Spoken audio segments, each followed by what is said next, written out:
Üşüdüm ana. Bütün gece sesin gəlir qulaqlarıma. Keçmişdən səsin gəlir. Böyük qızım, yeri qızım, bir aç qızım böyüdüm. Böyüdüm ana.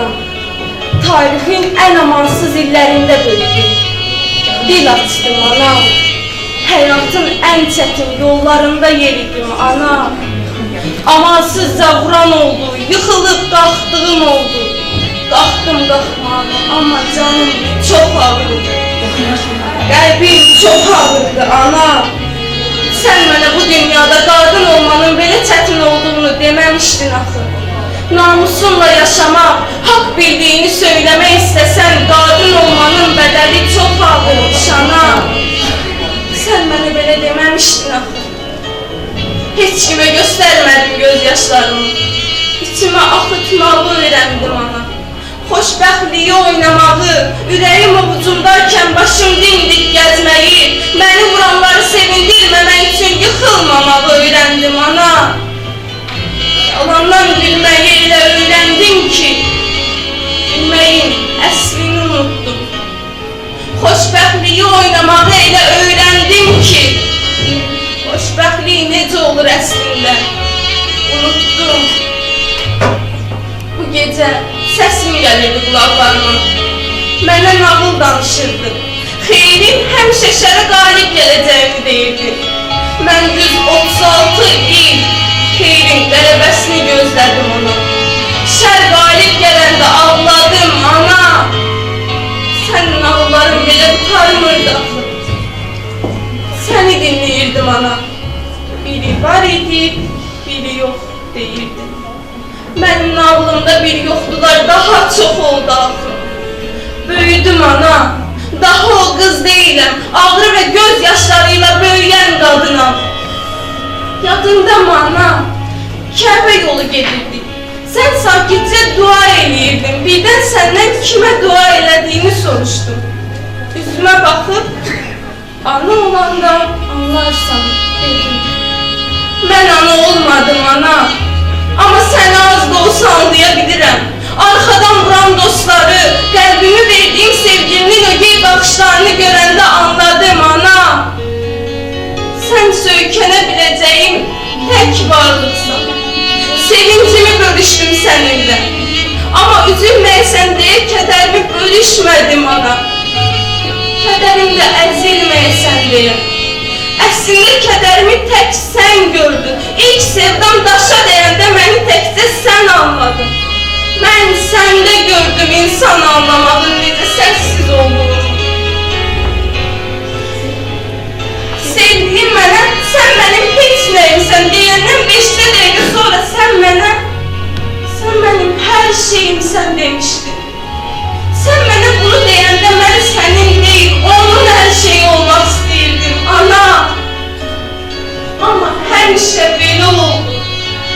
Yanımda həmişə sən oldun, ana. Sənin gözlərində qəzəblərin ən gözəl olurdu. Kimlərsə məni ağladanda gözlərində alovların ən qaynar olurdu. Kimlərsə məni ağladanda qaçqınların yurt həsrətini, atılmış körpələrin göz yaşlarını içimdə hiss elədim. Talihdən yarmayanların ürkək baxışlarını içimdə hiss elədim.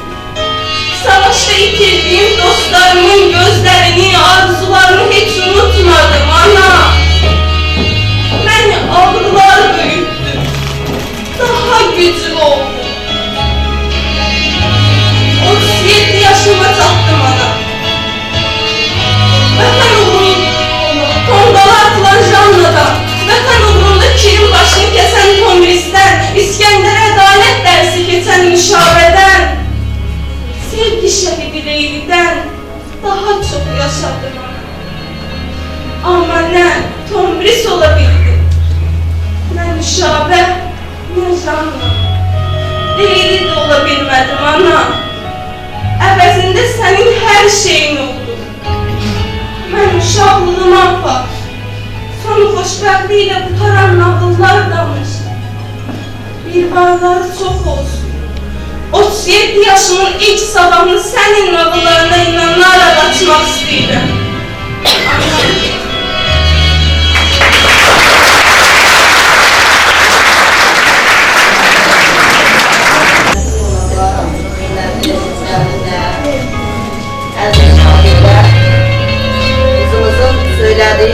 edirəm.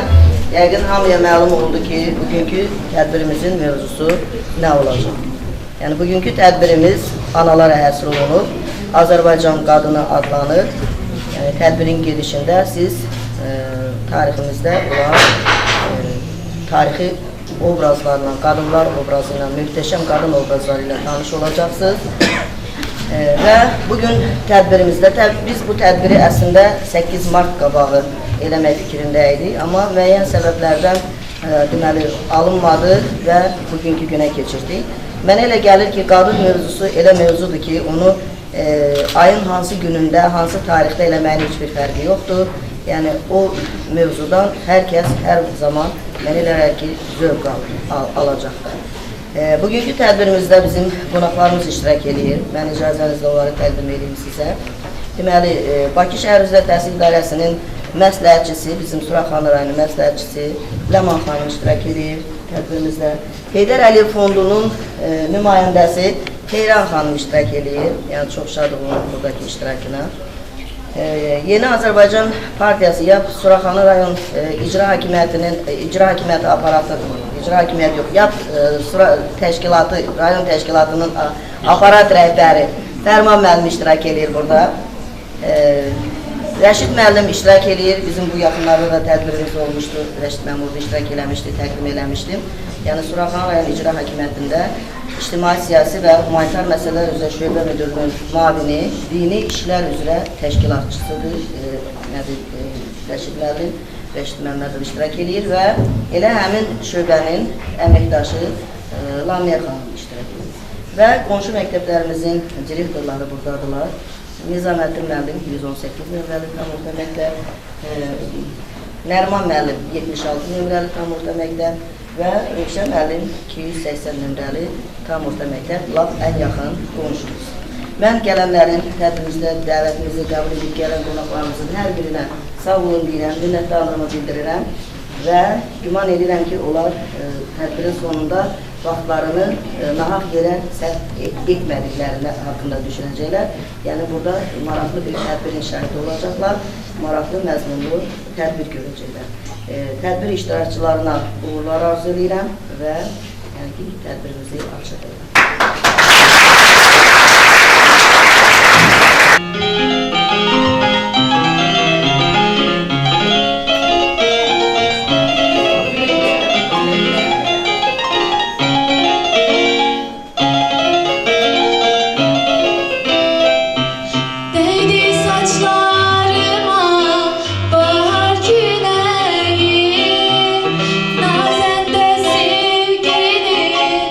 Yadıma düştü, verenin bahtına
görürsənmi? 200 il bundan qabaq gördüyün o binaların yerində indi yaşıllıqlar salınmışdı. Hələ bir dağ üstü parka bax. Bayilə qədər uzunluğun o boz təpələrdə indi yaşıllıqlar xışıldayır. Hara baxırsan bir fərəh, bir duyğu insanın qəlbini uçurur. Bu gözəlliklər içərisində hey qurmaq, yaratmaq, sevmək istəyirsən. Elədir. Nə olar? Bu gözəl qəlbinlə çevir Azərbaycanın gözəllik abidəsinə. Zərfəcan, bu həyatda məni qurmağa, yaratmağa yönəldən bir sən olmuşsan, bir vətənimə sonsuz məhəbbəti. Mən səni həyatımdan çox sevirəm. İllərdən bəri gözlərindən oxuduğum o sözləri ilk dəfədir ki, dilindən eşidirəm. Axı gözlər ürəyin aynasıdır. Gözlə ifadə olmaq üçün qalın kitaba sığmaz. Elə buna görə də göz həkimiyəm. Sən özün mənim duyan qəlbimi görən gözümsən. Görəsən dünyada məndən xoşbəxt insan varmı? Sən Azərbaycanın ən nəcib, ən istedadlı qızısan. Bizim sevgimiz çox böyük sınavlardan keçdi. Biz səninlə 30 il ömür sürdük. Və bu sevginin iki gözəl meyvəsi var. Qızımız Sevil və oğlumuz İlham. Bir bilsən, mən səni meydanda heç qoyub gedirəm. Mənim böyük qardaşım mərhum Həsən Əliyev, o Azərbaycanın böyük alimlərindən biri olubdur, akademikdir. O vaxt Alimlər Akademiyasında işləyirdi. Kislovodskaya istirahətə getmişdi. Və mənə də xəbər göndərdi ki, yer vaxtı gəlcilər bura. Getdim ora, mən də şəxs tanımıyorum. Ama bir Azərbaycanın ziyalılar içərisində yaşanan ki, onun çox tanışları vardı. Bir qız gözümə sataşdı, sonra tanış olduq. Və sonra belə məlum oldu ki, mən böyük qardaşım onun ailəsini, atasını da yaxşı tanıyır. Amma tanışlığımız qısa oldu. Belə çox ürəyimə girdi. Ay qız məndən üz döndərmə, amandır. Ay qız məndən üz döndərmə, amandır. Həsrətimdən hər zaman, həsrətimdən hər zaman, gözüm qaldı bu yollarda.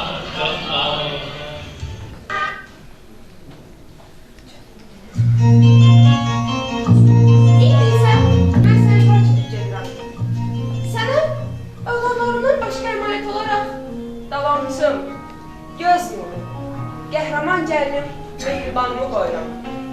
Mən qəhrəman dedim. Qəhrəmanlıq yalnız dünyanı fəthetməkdə deyil. Qəhrəmanlıq insanların qəlbini fəthetməkdədir. Mənim gəlinim sadə, ağıllı və təmkinlidir. Nəcib və nəzakətlidir. Humanist və xeyirxahdır. Tanrı hər yaratdığı bəndəsinə böyük ürək vermir. Mənim gəlinim böyük ürək sahibidir. Sən isə ona ilhamla çiyin-çiyin addımlayacağı işıqlı yolda bələdçi ol.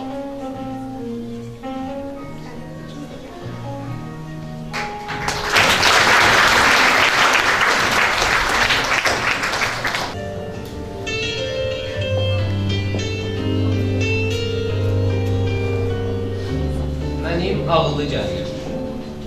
Bugün sənə deyəcəklərimi məndən bir vəsiyyət olaraq qəbul elə. Biz dövlət başında olan bir ailəyik. Bu böyük məsuliyyət tələb edir. Mən ürəyimin böyük bir parçası olan Azərbaycanıma illər boyu başçılıq etdim. Dəstəklədim. Pis vaxtında yanında oldum. Azərbaycan olmadan bizim həyatımız öz mənasını itirər. Sən mənimsən, yurdum, yuvam, məskənimsən, anam, doğma vətənimsən. Ayrılar mı könül candan. Azerbaycan, Azerbaycan.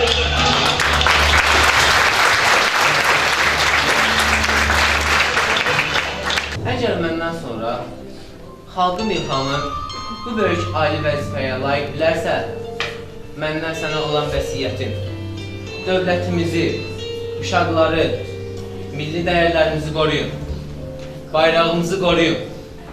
Çünki bayraq bir dövlətin, bir millətin haqqıdır.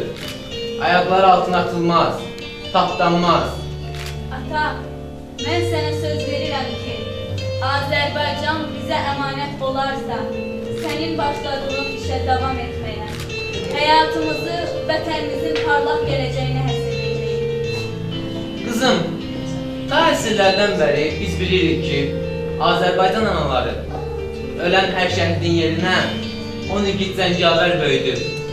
Vətən torpağını qorumaq üçün onları uğurlayırlar. Bəli ata, bu dünyada öpüləcək əllər varsa, o da analarımızın əlləridir. Qızım, biz tarixdən bilirik ki, hökümdarlıq başda taz gəzdirməklə deyil, başlara taz olmaqdadır. Düzgün buyurursunuz ata. Hər bir Azərbaycan qadını başlarda tac olmağa layiqdir. Çalışacağım ki, Azərbaycanın bu çətin dövründə xalqımız üçün, millətimiz üçün faydalı olur. Mehribanım, gəl səninlə ata-balaz Azərbaycanımızın keçmişinə qayıdaq. Görək orada yaşamış qadınların həyatı bizə nələr öyrədəcək.